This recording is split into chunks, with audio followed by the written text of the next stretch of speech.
Since our line of work mainly involves working with the moms, I've always longed to see dads supported more in the beginning phase of a family. So, how can dads be better supported? In today's episode, I talk with Dr. Chris Da Silva, a primary care doctor from the UK, about pregnancy and postpartum from a dad's perspective and about his program, 40 Weeks for Dads. Hello, friends. This is Lynn Schulte, and you are listening to the Birth Healing Summit podcast. We are here for meaningful conversations that will transform the way you work with pregnant and postpartum clients. Whether it is a new perspective, tool, or technique, you'll be able to implement it into your practice today. I invite you to sit back, listen with an open mind, and grab the golden nugget today's guest has to offer. Now let's get started. Hello, everybody, and welcome to this episode. And today I have a special treat for us. I have here Chris Da Silva. Chris is over in the UK. He is a medical doctor, and Chris interviewed me for his podcast. So I got the opportunity to talk because Chris focuses on helping dads and helping men. He has a program, 40 Weeks for Men, and he interviewed me. And so I got to share all this fun stuff to help men understand the women's experience with sex and with pregnancy and postpartum. And we just had so much fun together that I wanted to introduce my audience to Chris because I just love what you're doing here. So Chris, welcome to the podcast. Thanks for being here. It's good to be with you, Lynn. Wait, let me say it properly. Lynn Schulte is the right. Yes, you got it. Yes. Got it. Yeah, no, it's really great to be with you. To be honest, I just think we can't get enough of each other. We keep finding excuses to interview each other, and no, it's a good thing. It's a really good thing. Yeah. So Chris, tell the audience about you and why you're doing what you're doing.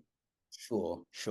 So, hi everyone, I'm Chris, and I'm the founding father of another podcast called 40 Weeks Men. And essentially, 40 Weeks Men is a podcast to allow dads, men to share resources, to share time together, share experience, to enthuse each other to be better dads.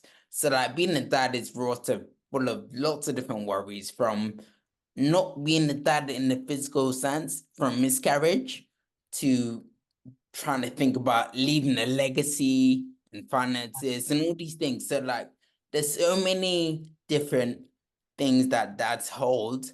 And like I just wanted to bring voice to that. I didn't bring a platform to that. And I guess this is the point where I share my background as well. Yeah. My background is I work clinically, so I work as a medical doctor in a hospital. But part of my work is that part of my rotations that I did is that I got to work on obstetrics and gynecology ward. So most of that was delivering babies and women's health. And a lot of the time, I just look at these poor dads, and it really gives me a lot of heartache. And also, like, my own experience is I've got 3 girls myself, along with my wife, who did all of the labor. I just don't look pretty, and she did everything. But like really sharing the experience of feeling like a third wheel, feeling like the guy who just holds the handbag. So that's why it was great to like talk with you, Lynn, and think about how I can actually help my partner, in the pregnancy process. And to be honest, that's why I do the whole 40 Weeks Men podcast thing. Like for me, it's not really about money or like stuff. For me, it's more about sharing a good thing to the world to help families better grow, to help families like deal with like pregnancy better and deal with like having young children better and think about having older children. So like, yeah, the whole of life really. Yeah. I don't know if that makes sense, but that's why I do what I do. Yeah. That it's awesome, Chris, and it's so needed. It is so needed in this world, and I so appreciate your efforts and energies to help these dads to avoid feeling like that third wheel and to know that they can be more engaged and more interactive in the whole process. And I was so grateful to share my knowledge with you and your audience. And Yeah. I just think that more dads need more education and need a better way to help support the whole process from conception, which they're a big part of in that area. But Yeah. once the pregnancy comes and then the labor, I think men can just feel like they don't know what to do. True. It's so true. And I've really realized that more so talking to you as well, that intimacy or sex is not just about making babies, but like it seems to me that this is about connecting with somebody else. And Absolutely. like I feel like you being able to voice the sort of woman side, generalizing that, and Yeah. me being able to voice the man side helped me myself. Like I even make a joke, like it was my personal therapy session. I think like it was actually really good for me as well. Just to like think, how does my wife think about these things and like why does she think that way? And why do I think the way I think? It was helpful for me. It was really helpful. And I'm hoping that it will be helpful for a lot of dads as well. Yeah. To pregnancy, to think about their partners, to think about pelvises, all of that stuff. Yeah. Yeah. So, Chris, what information? So, from a dad's perspective, Yeah. what would you want women to know as they're going through this process? So, I was able to help bring you the women's perspective, but Yeah. what can you help us to understand from a dad's perspective in this entire, pregnancy, labor, postpartum journey? Yeah. So I give a caveat here because I think it's very sensible to do, which is not all dads are the same. Not No all men, dads are the same. as Yes. you Yeah. probably know. And Yes. like we're also different. But I think there are some general things that we all face. And actually I think you and I talking can bring light to some of those general things and help us think about how we tackle them together. But Okay. I think one of the main things that dads face, especially when it comes to like pregnancy and like trying to be a father and all of these things, is fear. We're Mm, scared. A lot of time, men are scared, or partners, dads are scared. And like that comes out in lots of different ways. mm. There'll be a man who like overworks, like he is nowhere to be found. He's like, just I'm doing what I need to do to get my family up and about, and like they will ignore their feelings. Or there's the other man who is super involved, that really and actually pushing people away because he's so involved. And like there's that guy, and there's the other guy as well who like goes into their shell and doesn't really want to speak to anyone and they're very introverted. But the common theme here is fear. We just don't feel like we're gonna be enough. I find from anecdotal stories, talking to my friends and that, and also just like, yeah, actually, there is some evidence as well, some evidence base as well that says like dads are quite scared about how the future is going to be and what's going to happen. Wow. So I think like that's what I want to share to your listeners, Lynn, and help them to realize that actually, when acting a bit weird, like your partner is just not really being supportive or just acting weird. A lot of the time, that's his way of dealing with his own fear. Yeah. Like, Yeah. I'm not going to be enough here, so I'm just going to act weird. And like, it's sad because do you know what it's like, Lynn? Do you know what it's like think back with me now. It's like when you went on your first date with your Ah, see, yeah. like you want to impress this woman. So like you do weird things. Like I remember my first date with my wife. Like I was telling you the other day, we're gonna celebrate soon. We're gonna celebrate our anniversary, and I'm really excited about that. But I remember the first date that we went on. She may not remember this, but I remember I tripped so badly. I tripped on like the stairs. Think we went to the cinema. I tripped on like the stairs to the and I was so embarrassed. And Oh, usually I'm quite nimble, quite agile. So yeah. like I think what happened was that I was so like wanting to impress this person that I was like making like errors, blunders. blunder. And I think that happens in being a dad as well. Yeah. In like be your partner being pregnant, you just make blunders because you don't like you're scared and you don't know how to do it. So like, yeah, And and Chris, it seems to me that it's so hard for men to admit that fear. Would you yeah. agree with that statement or not? I mean, yeah, different men are different, but I think across the board, I just speak to myself because that's easier. But Yeah. I think myself, yeah, yeah, I find it hard to admit, like I'm Yeah. wrong. I think that's really, really important for all of us to Me. remember is that, this weird behavior, there's something underneath it. And Yeah, yeah, and that underneath is that fear. And I think it's huge. I know we all want to show up the best. We all want to do our best in yeah, I in agree with that. in every situation, but yet when this is new and a lot of parenting is reactive parenting. We're Yes, either reacting away from how our parents did it, like I'm never going to do it that way, yep, or there's we do things just like that unconsciously. yep, And so I think that there's a lot of fear for everybody on board, both sides, of not wanting to mess up and yep. wanting to be the best that we can be. And I think it's so important. If what comes to mind for me and hearing you is that communication between partners. Yeah, yeah, this is it. The communication between partners can really, really help. And like the way I see it, yeah, it's kind of like what we spoke about when we did our interview.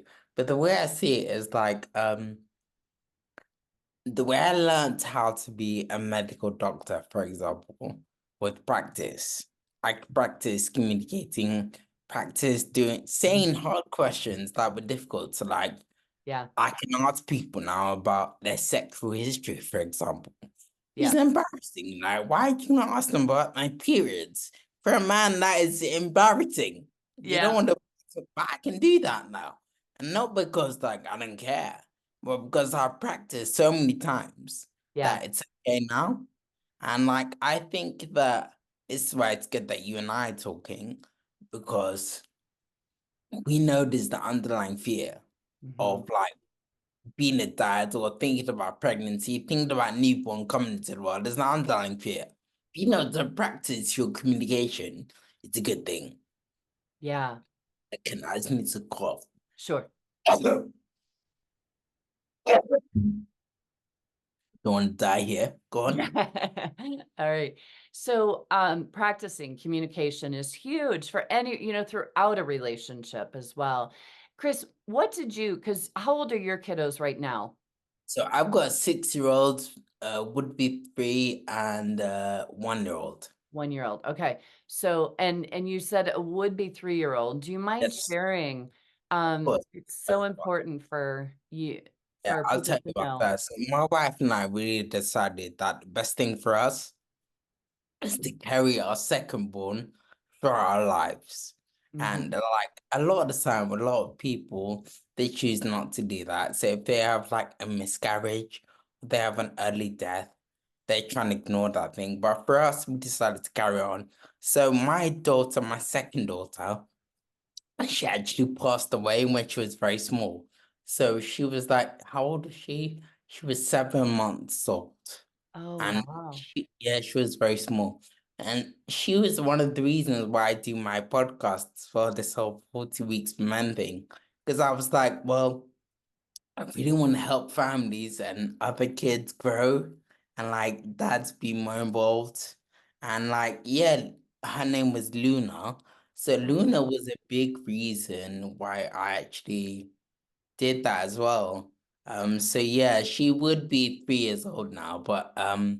yeah, she's in heaven, I think. Yeah, she's in Yeah, heaven with me. So to be honest, like, yeah, that's why I say I've got 3 girls, even though I've got two here on Earth. I've got three yeah. girls. Yeah. That's awesome. And I know that I'd love if you don't mind sharing like that process with you and your wife because an event like that can really destroy a marriage. Yeah, so true, so true. What did So you find to be so helpful for you both? yeah, so it's gonna go down to it again.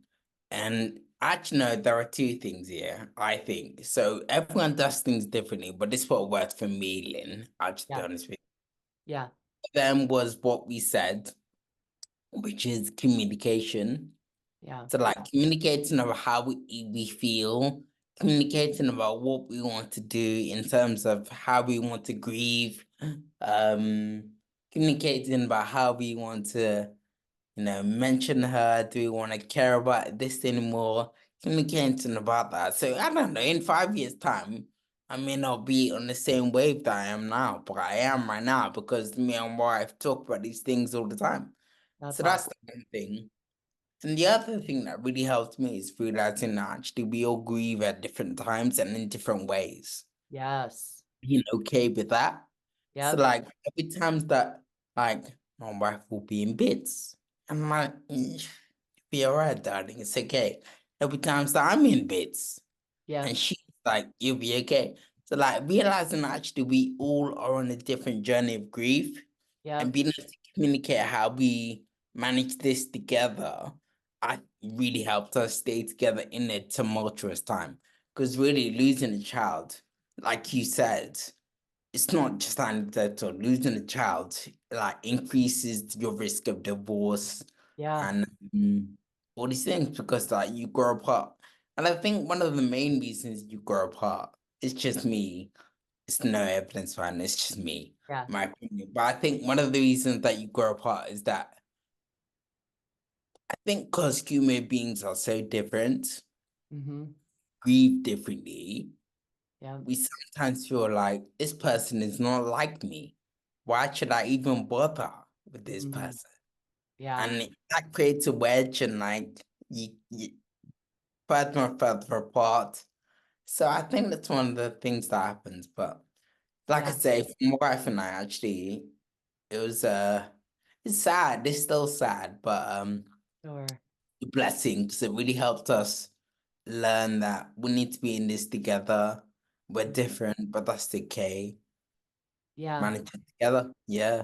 Um, did you guys talk about when you do fall to bits, what is helpful to hear from your partner? Like you just said, it'll be okay. Did you, Yeah. did you ask each other what they needed to hear in that moment when you are falling to pieces That's a with your good grief? point. That's a good point. We have not done that, I don't think. I Okay, think we just sort of just fell into what was all right, what was nice. But yeah, actually, I think this would be because it's not just me that faces grief. I think this is one of the common things in all of mankind. All of us in absolutely. different ways we face grief and Well, sadness. but Chris, I think part of the problem is a lot of us don't face the grief. Yeah, yeah, And we don't know how to face the grief because there really isn't any um there's not one way to do it. First yeah, off, everybody's going to have their own process, but we are such an avoidance society. We yes. avoid the pain. It's And true. grief is one of the most challenging, most painful feelings to feel. Yeah, that is true. That is true. And I That, think too many people try to stuff it and not deal with it, and especially if your partner has a completely different way of handling the yeah. grief. Mm, yeah. And But so I asked you that question because I think in a partnership, it could be really helpful. My son just called me up the other day and he had made a decision and now he was living his decision and he was just like, "Whoa, what did I do?" I do. Like, did I Yeah, mess up? Did I make the right decision? And it's about a job. And so he started this new job and he was just like, why is this okay? He's working 60 hours a week. And he's just like, Mom, why is this okay? mm, And, I didn't know what to say. And so what I did was I'm like, honey, what do you need to hear from me right now? And he was just like, I don't know. but Yeah. I think I need to hear that it's gonna be okay. Yeah. You know, and so then that gives me the verbiage to support him because Support the way that he wants to support. Yeah, good point. right? So we all wanna say the right thing, Yeah, it's true. and we That's true. don't always know what that right thing is. And Yeah. so I love, Chris, how you and your wife are really supportive of each other's grief process and, just being there for someone. And it's like, sometimes we don't need to say anything. We just need to be, and maybe we just need to hold each other. So true. That is so true. So there's a really good quote that do I remember now? There's a lovely quote by an author called John Wyatt that I like to live by. It's like, I think it says suffering is not a question that requires an answer. It's an event that requires a presence. Whoa. And Say that again, Chris. suffering That's is not a beautiful. question that requires an answer. It's an event that requires a presence. I think it's along those lines. But That's I beautiful. love it because it really makes me realize that actually sometimes you don't need to say that, you need to just be there. Yeah. And as you know, Lynn, I'm all for families. I'm like, well, And if it's gonna keep the family together, then I'm all for it. Let's do it. And like I think more so now, I get my soapbox now because I'm being interviewed. I'm doing it. So like I think more so now what happens is that people more so like short-term looking. So like short-term gain, like, oh yeah, will this make me money in the next few months? Or will this, improve my career in the next few months? But like when I was working in elderly care in hospital, you see these 90-year-old people that have dementia now and like them have loads of things wrong with them, but then their wife is there, or their husband is there, or their relatives are there. And you're like, the strength of relationships, sometimes what millennials can do, or I don't know what we call that, Generation Z, what yeah. we can do is sometimes just forgo those things because they're not that important in the short term. But in Mhm. the long term, they're key. And you made a point the other day as well that I loved when we were talking about postpartum looking after recovering from birth. And like I never thought of this, but it's so true. Pregnancy is not just for like a couple of weeks, 40 weeks, like I do 40 weeks men. Pregnancy is not just 40 weeks, it's for a lifetime. Yeah. You deal with the Aftermath. sequelae of the aftermath of pregnancy for a lifetime, and really we need to think about 40 years in the future, Yeah. 6, 8 years, and like, because we're having babies, so we need to think about that. And Yeah. like I think it's wonderful how like dads can get involved in that whole process. Yeah. Um, yeah, and not feel like they're just a waste of space. Yeah. Yeah. So, Chris, I'm curious because you have a 6-year-old. So you haven't hit the Yeah, teen years yet. But yeah, from that process, from newborn to 6 years, what yeah, has your process been as a dad or your involvement as a dad? Because I have my perception of experiences from what I've seen and what I've experienced myself. But yeah, how was your interaction with the newborn phase? yeah. So, how is my interaction in the newborn phase? So, I sort of said this to you a bit before, but I'll say it again. Um, so I think that I was much better at interacting with the newborn phase on the third baby than I was in the Yeah. first. And I Okay. think the reason Yes. why was I just didn't know that I could be involved here. Ah, That's what you said, like education, realizing actually your input is valid and important is a big deal. So like I would be honest, if I could turn back the hands of time somehow yep. and just I don't know, do some sort of time miracle, I would change the way I did it. I would be more involved with her when she couldn't talk to me and Yeah. when I wasn't getting feedback. and when it was all tears, I would talk to her more. Because like my first one, I was just trying to survive out here. Yeah. Yeah. Yeah. So like it wasn't a great, but the third one, much more well, to much, much more. So like I speak to her and like she's learning to speak now. Uh-huh. But like before she could speak, she knew my voice and like, I Yeah. would put her to bed and we'd play and do bath time and yeah. So like fun things like that. And Yeah. I'm hoping that like I'd be able to pass that knowledge on to other dads that are coming up um as well. And like there's this other quote, I love these quotes. There's this other quotes that I sort of like to live by. And it was actually one of my friends that said this, Malcolm. He said that if you want your 6-year-old, sorry, if you want your 16-year old to listen to you, you need to listen to your 6-year-old. It's Mm. like that is so true. So Yeah. like the reason why I said that quote is now I try to be intentional about spending time with my daughter, the 6-year-old.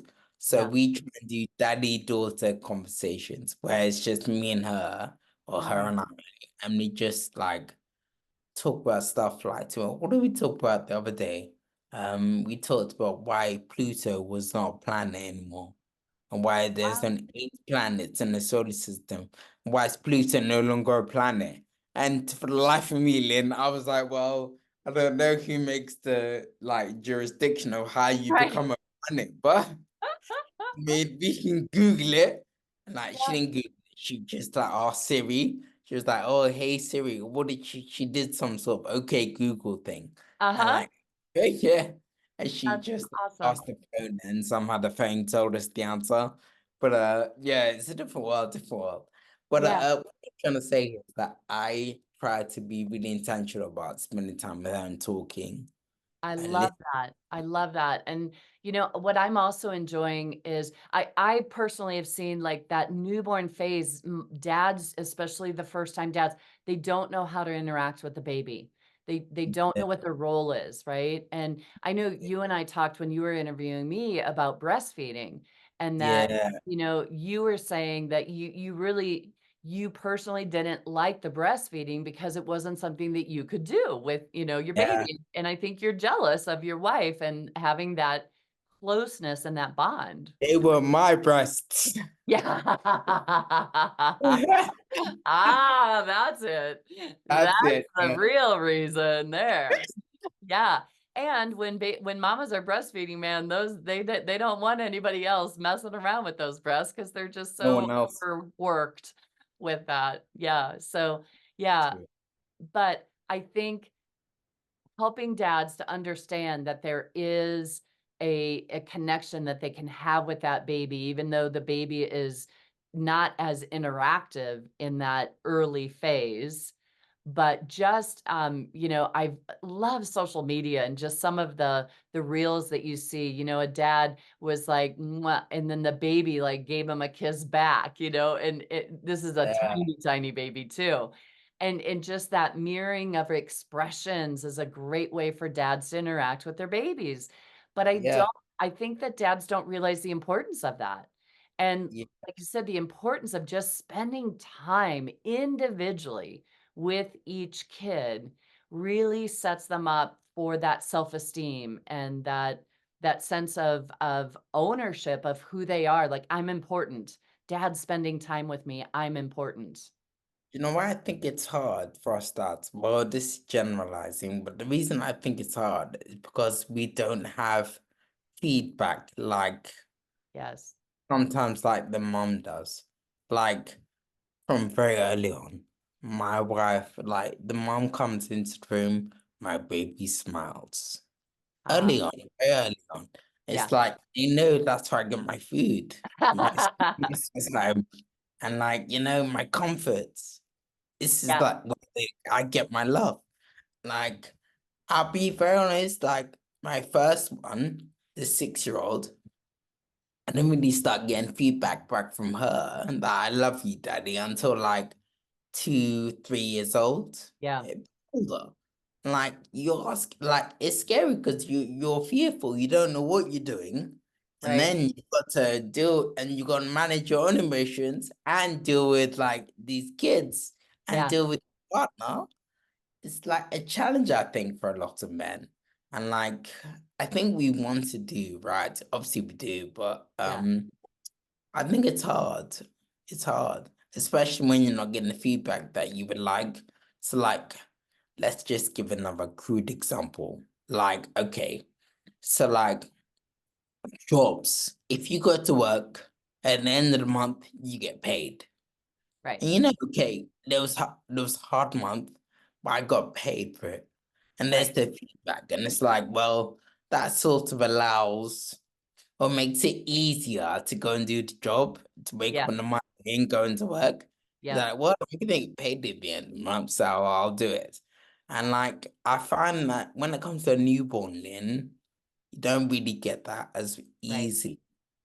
Yeah. Yeah. So But that's the reason I don't like breastfeeding.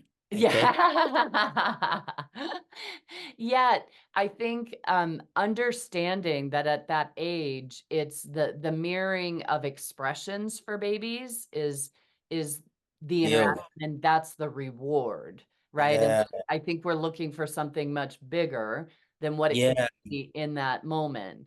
And so helping dads understand the way to interact with newborns, with 3 months olds, with 6 month olds, with 1 year olds, and that stage of development and what to expect in those babies at that time can really, really help them with that bonding with their Yeah, baby. that's so true. That is so true. And I Yeah. find And that, yeah, go on, sorry. no, I I just think that if dads had, what I want everyone listening into this is to understand that it's okay to have daddy style.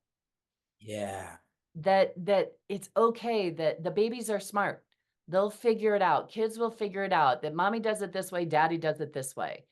And it's okay. And so moms, that have to have everything done the certain way, you're missing the opportunity for your child to have its own interaction and own relationship with your partner. And so be okay with the way dad does it. And, I think that can be a little challenging when baby's upset. And I don't think that dads have a natural inborn instinct to know how to comfort a crying baby as I much agree. as moms do, because moms can just offer the breast, right? Sometimes. And so that can be a challenge, and that can make dads feel like, oh, I can't do this. Mm. Have you had that experience, Chris, where, baby's upset and you're trying to comfort it and you weren't able to, and mom Yeah. comes in and So, boom? so I know everyone's different, but I feel like the way I dealt with it a lot was give the baby to my wife. Like, Yeah. listen, I can't do this. And actually realizing that we all have different strengths. Yes. Yeah, that's the beauty of like, I think partnership is realizing actually I'm much more happy to sit with these babies in the conservatory and like I don't know, rough play, Yes. rough Yeah. play and like Rough play. play games, make noise. I'm much more happy to do that. Yes. She's less inclined, but when it comes to like bedtime and like crying and stories at night, she's much more inclined to do that. And I Yeah. think it's a really good thing, realizing that actually. But yeah, no, I really think that it's about realizing each other's strengths. Yeah. Yeah. Actually, we all have different strengths, and that's the beauty of partnership, is realizing actually, Right. just as And you said, Lynn, there's a daddy way and there's a mommy way. And yeah. benefits, so the baby would benefit Yeah. in both ways. Yeah. And Yeah, and I think it's really important for partners to understand, especially if mom has been staying home all day with the kids, if mom's not working. A lot of times both partners are working. But to have those delineated roles of, if dad is gone all day and mom has been home with the babies, for maybe dad to take over bedtime and bath time, and like that's dad's time to interact with the kids and play, and mom gets a break, and whatever, to set up the roles in your relationship and with dealing with children in a way that gives both partners breaks. Yeah, this is it, man. So like, I can't think of a better word, but I'm just like, we need to give each other grace. We do. Yes. Realize that actually each person has done what they can, and Yep. it's okay. Like, we fill in the blanks and we help each other to produce these people that will hopefully, we hope and pray, they'll be nice members of society, nice Right. people to sort of be around. And the only way to do that is, I think the best with the optimal way to do that is with both influences. That's what I think. With both influences in I that mean, child's and life. that And in yes, that child's life, man. I think it's a good thing, and I think we need to recognize that each person is bringing something new and different to the table, and that's yes. okay. Because remember, like I'm getting my soapbox now about it. Remember back in the day, there was this sort of like village mentality, you Yes. know, there was grandma and aunties and uncles and actually a next door neighbor. And like much more so now, we're becoming much more insular as Yep. people. Yep. And sort of like, our phone is the door to the world. Yeah. And other than that, like we're insular. It's me and my sort of Yep. room and my family. And like part of that, I understand is for safety, but I think there's a detrimental effect as well on Totally people. agree. Yeah, because people are like much more sort of like that village mentality of like raising a child together Yeah. is it lost. Yeah. I totally agree. We got to create our own villages. And Yeah, exactly. yeah, yes, it does take, I truly believe it does take a village, and it's so important for our kids to have that exposure to different people and to different styles, just like mommy and daddy style, but to the neighbors and to see how the neighbors do it or the grandparents do it. And, just Yeah, we got to show them that there's different variety out there, and they get to experience that and understand that it's not just one way. yeah. See, that's what I'm really hoping with this whole podcast thing is that I can share my own experiences, also interview other people, and create this sort of digital, virtual village mentality where people sort of share things together, woes and good things as well, and just learn together. And actually, this is why I'm so glad that we can use technology. I mean, you're sitting in some weird place in America. I'm sitting in some weird place in England, Yeah. and like we get to like traverse the time difference and Yep. have a chat about like why we do what we do. And I Yeah. think this is a really good thing. It's a really good Yes. thing.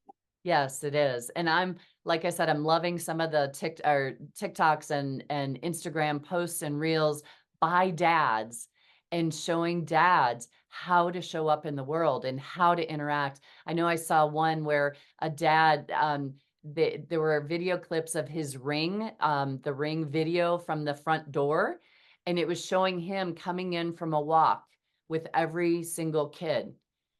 And he would every night, he would come home from work, they'd have dinner, and then he would take a kid and go for a walk. And that was his one-on-one time with his child. Each child, he would do that. I don't know if it was every night he would do that, or one night every kid would have a time with dad. And I'm just like, "Oh, that's so beautiful." So, so beautiful. That's awesome. And Definitely got steps in. what he got his steps in, yes. He got steps in. Yeah.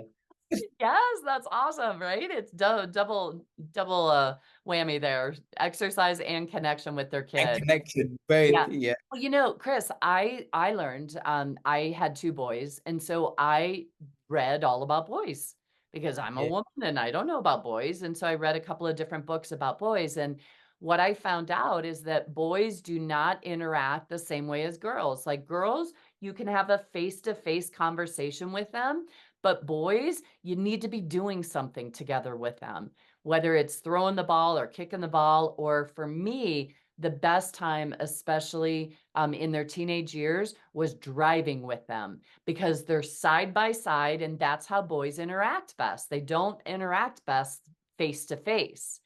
And so Face. I would have the best conversations in my car with my kids, and I absolutely loved when both of my boys turned 15, because here in the States, you have your driving permit, so you have to drive with an adult driver in the car, and Yeah, they, number 1, wanted to be with me yeah, because they yeah. needed me in the car, We need you in the car to learn to drive. and Yeah, they needed the time of practicing driving with an adult in the car, and it was the most awesome time to have conversations with them. I learned more about them in that year that they were 15 than I mm, did before and after, because I was able to spend time with them, and they wanted to yeah, spend time with me because they needed me. So yeah.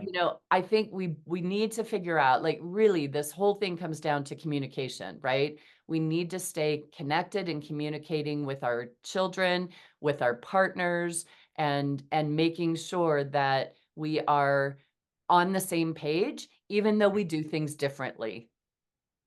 Yeah, that's so true. That is so true. I think, what's another really good quote? Um, so like, if you don't understand something, you get quite defensive and you Yes. can sometimes be quite standoffish. It's not really quote, but it's like a saying. You can Uh-huh. become quite standoffish and like, because you don't understand that thing is like not usual to you. Right. And I think the beauty of like us talking and the 40 Weeks Man podcast and your podcast in public health and realizing that all these things are real things brings sort of light to this area of life, which is mysterious. We Yes. know it. We're like, oh goodness, what's happening? Everyone's just trying to fake it till they make it. Be a family, hope for the best. Like, be a dad, be a mum, hope for the best. No worries, just try Yes. your best. On labor, you can do it. Everyone's done it in the past. Just try your best. And a lot of time, people are struggling. Yes. They don't know how to do it. And I think sometimes just, even though you may not be providing a solution, we're providing a place to sort of talk about these things, to normalize them, Yes. to bring light to it, gives us an opportunity to be the best we can be, really. Awesome. Well, Chris, I can't thank you enough for what you're doing for the dads out there. You're And doing all right as well. You're doing oh, good. thank you. Thank you. And I'm so honored to have met you and to have been able to share my knowledge with your audience. And thank you for taking the time to share your knowledge and what you're doing out in the world to support dads so that we can have better families and better children and better people in the world. So I'm so grateful to you for the work that you're doing. Thank you for being here, and thanks for doing what you do. That's the plan and hope. My pleasure. And it's Mm. wonderful to be with you too, Lynn. Right, let's stop before we start crying and Yeah. getting Oh, nah, good stuff. always so fun. All right, everybody, thank you so much for listening in to this episode. And please share this with your partners. Help them check out 40 Weeks for Men. We'll put the links in the show notes so that you can check it out. And please, let's all try to connect more with our kiddos, with our partners, and let's open that line of communication so that we can get the support and the love that we all deserve and need. All right, take care, everybody. Here's to smoother births, faster recoveries, and we'll see you on the next episode. Bye-bye. Today's podcast was brought to you by the Institute for Birth Healing. To discover more, visit instituteforbirthhealing.com. To claim $50 off of any online course, use coupon code PODCAST50 at checkout. Till next time, I'm Lynn Schulte, founder of the Institute for Birth Healing.